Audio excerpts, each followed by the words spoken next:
Welcome back, everybody, to the Cleveland Guardians franchise here on MLB The Show 22.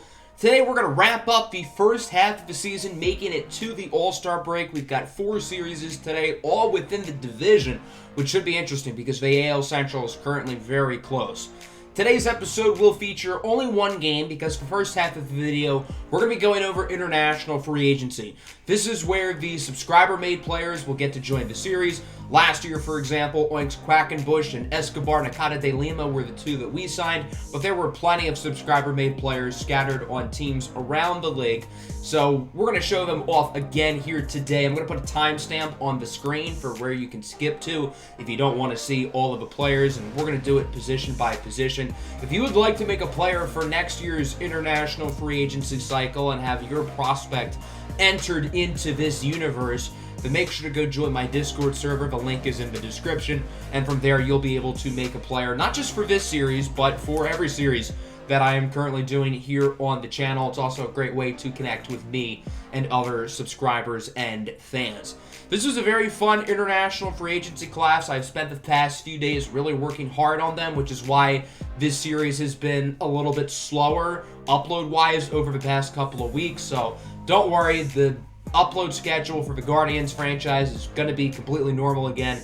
It's just that I've been working really hard on all of these subscriber-made players, and then I've been super focused on the other series as well, obviously doing a new style with the Metropolis Dynasty, the Eagles franchise. We just went through a whole offseason. Those always take a lot of time. And then the Sonics My NBA franchise, we're hitting like the best part in the playoffs now in the NBA Finals. So I've been super focused on those series along with doing a lot of stuff behind the scenes for this one, which is why there's only been a couple of uploads of this series within the past couple of weeks. But again, it'll be totally consistent going forward. The next episode will probably be up sometime this weekend. So again, I apologize for that, and I hope you like all of the players. You can always pause at any time if there are any specific ones that you want to take a look at as we are wrapping it up here.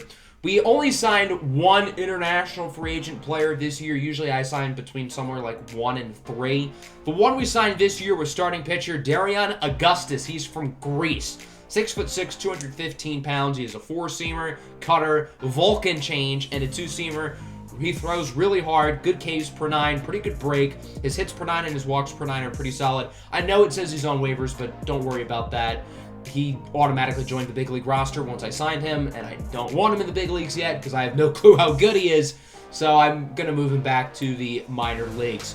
Let's also take a quick look at the standings as well, see how everything is going. We talked a little bit in the last episode about how the league as a whole this year has been really competitive.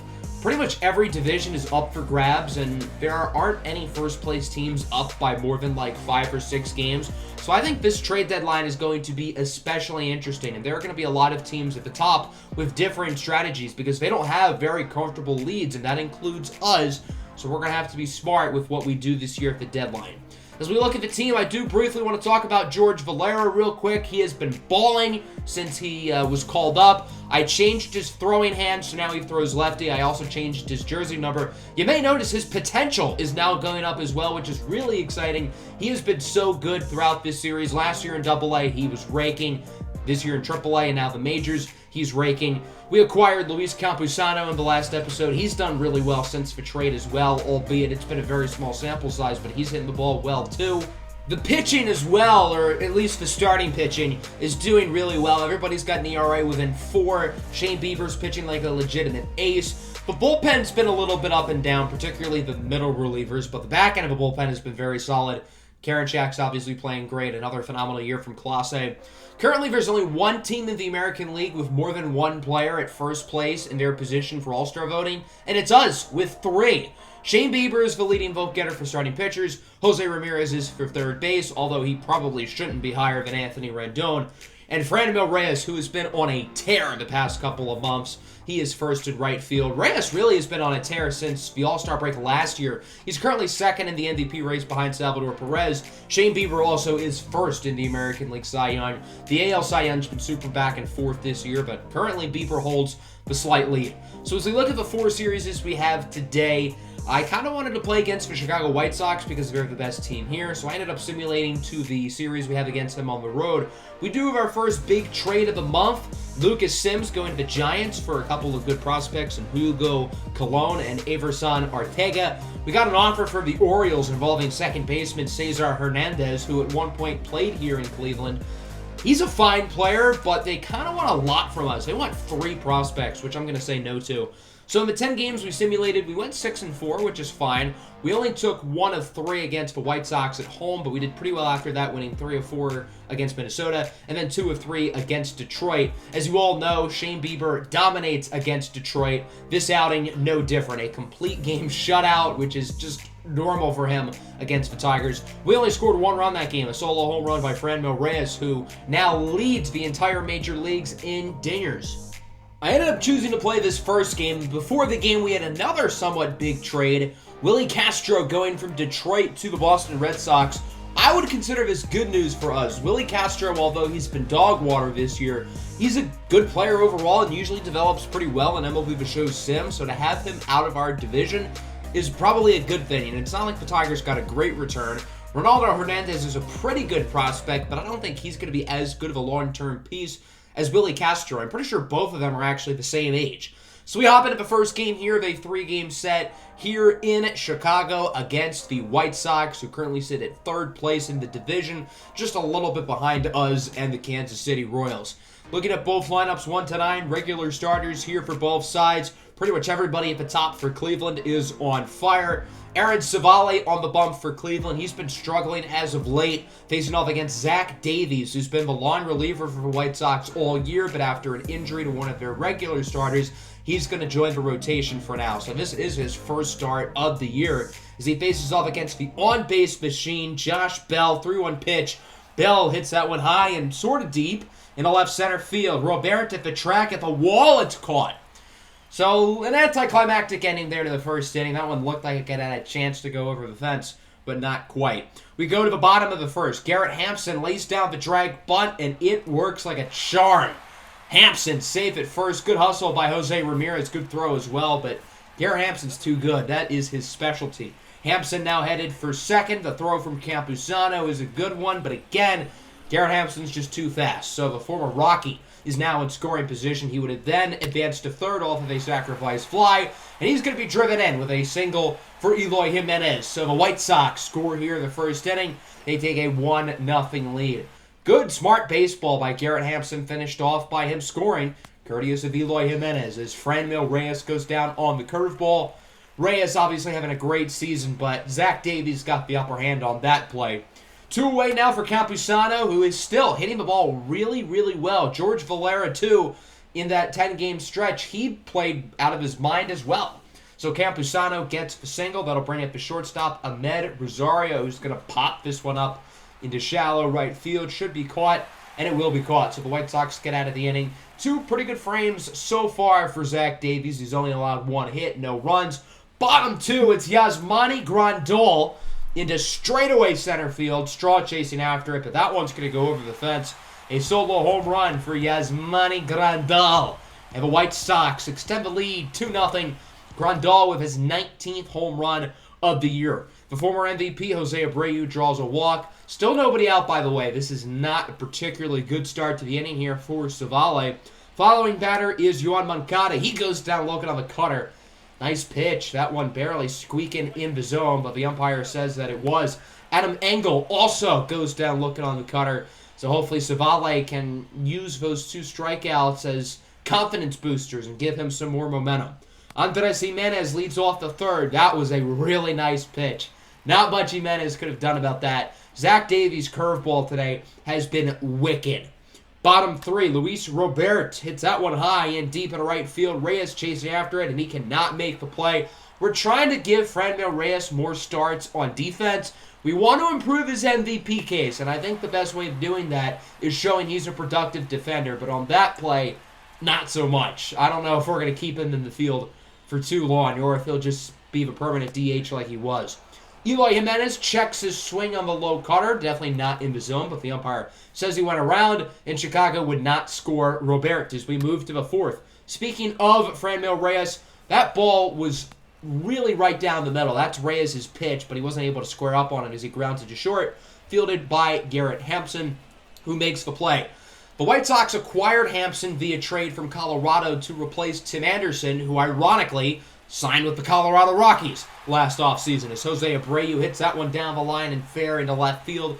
Good hustle by George Valera, but it is going to be a single for Abreu, so he is aboard now for Yoan Moncada, who grounds it to third. Ramirez to Jimenez, over to first. Josh Bell, it's a 5-4-3 double play. Good work there by the Cleveland infield, and Aaron Zavala is starting to pitch a little bit better after a slow start. Top five, Jose Ramirez lines it to first. Nice play by Jose Abreu. The White Sox defense today, they've made a lot of plays. I don't want to defend our offense because our offense has been horrible. We have one hit, but Chicago's defense has been great. Maybe we have two hits now as Amed Rosario lines that one deep into left center. It's gone. Solo home run for Amed Rosario, his 11th of the year. Rosario only had 12 last year, so he could match that total very soon. Rosario's on the final year of his contract, and the Guardians have plenty of good shortstops in the farm system, so we've got an interesting decision on how we want to manage his future, what we want to do with him here at the trade deadline within the next couple of episodes. As we move to the bottom of the fifth, the speedster Adam Engel singles it into right field. Zavala's pitch count is starting to get a little bit higher. If this inning goes south, Cleveland could make a pitching change. Leury Garcia, the leadoff man, lips that one up the middle. That'll go for a base hit. So the White Sox get their first two runners aboard, and from here it might be time for a pitching change. Aaron Zavala's day is done. 4 innings, 2 earned runs so far. We'll see if the two base runners score as the lefty Alex Vesia checks in. Just like Aaron Zavala, Vesia started the year off really well. Hasn't been as good since the past month or so. Yoan Moncada singles into center. Adam Engel will score, so the White Sox make it 3-1. New pitcher, no problem. Chicago's offense doesn't look like they've skipped a beat. Luis Robert is now up. He goes down looking on the fastball. Big strikeout there for Vesia. Hopefully he can keep it going as he faces off against the cleanup hitter, Eloy Jimenez. Full count pitch. Jimenez rips that one into right field. Fielded cleanly by Reyes. His throw is off. Not that it's really going to matter as Leury Garcia will score. So Cleveland scores 1 in the fifth. The White Sox say, hey, what you can do, we can do better. They drive in 2, and it looks like it'll be only 2 as Raconde Diaboculas, he was one of the international free agents from last year, grounds into a 6-4-3 double play. So Vesia gets out of the jam. Both of those earned runs will go against Aaron Zavala, so he finishes 4 innings, 4 earned. Nick Sandlin in here in the bottom of the 6th. No score change, still 4-1, and Cleveland's offense is still playing horribly today. As Jose Abreu's up with 1 away, pitch from Sandlin, and he goes down looking. Nick Sandlin is sort of the opposite of Aaron Zavala and Alex Vesia. Sandlin actually kind of struggled to start the year, but he's been really good as of late. Kendall Graveman checks in for Zach Davies. Davies finishes with 6 innings, 1 earned run, only 2 base runners the entire way. Pretty good. Speaking of pretty good, nice defense by Leury Garcia. Not much Franmil Reyes could do. And again, Chicago's defense has been great today. Jose Ramirez is now up. 2-1 pitch. Ramirez hits that one nicely, but the shift was played out perfectly. I wanted to make a corny Tony La Russa not using analytics joke, but he's actually not their manager in the game anymore. They have Joe Madden. So shout out to the White Sox for being smart. How about Tony La Russa pitching on an intentional walk to Trey Turner on a 1-2 count in real life today? Like, who does that? Bottom 7, nice double here for Garrett Hampson, who has had a really good day today.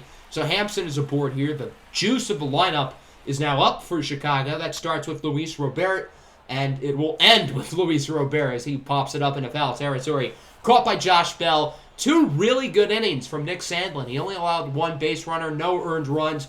The problem is the offense is still playing horribly. Craig Kimbrell checks in here in the 8th. This might be our opportunity to come back. Kimbrell's having a pretty bad season, obviously not the guy he once was, finally showing signs of consistent regression, knowing that he's going to have an ERA in like the 2s next year because that's just what he does. Luis Campusano goes down on the curveball. That was a nice pitch, and Kimbrell would go retire the side. James Karinchak now in here in the bottom of the 8th, trying to pad the bleeding, keep it as a 3-run ball game. He starts against Eloy Jimenez, who's also had a really good day. He thought that was a walk, not so fast.